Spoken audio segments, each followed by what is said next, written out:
Right. తాజా అంశాన్ని చూస్తున్నాం. ఫోన్ ట్యాపింగ్ కేసులో మాజీ ఐపీఎస్ ప్రభాకర్ రావు ముందస్తు బెయిల్ పిటిషన్పై విచారణను సుప్రీంకోర్టు మార్చికు వాయిదా వేసింది.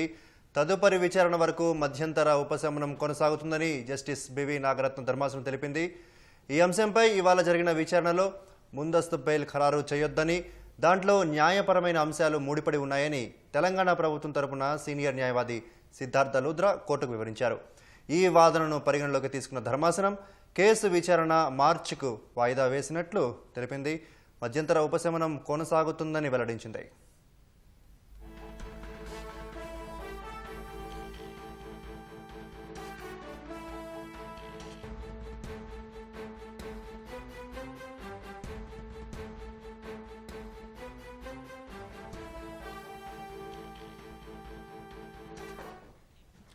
తాజా అంశాన్ని చూస్తున్నాం. ఫోన్ ట్యాపింగ్ కేసులో మాజీ ఐపీఎస్ ప్రభాకర్ రావు ముందస్తు బెయిల్ పిటిషన్పై విచారణను సుప్రీంకోర్టు మార్చికు వాయిదా వేసింది.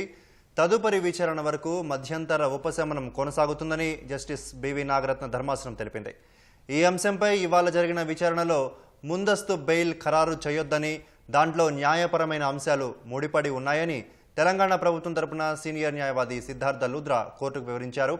ఈ వాదనను పరిగణలోకి తీసుకున్న ధర్మాసనం కేసు విచారణ మార్చికు వాయిదా వేస్తున్నట్లు తెలిపింది. మధ్యంతర ఉపశమనం కొనసాగుతుందని వెల్లడించింది.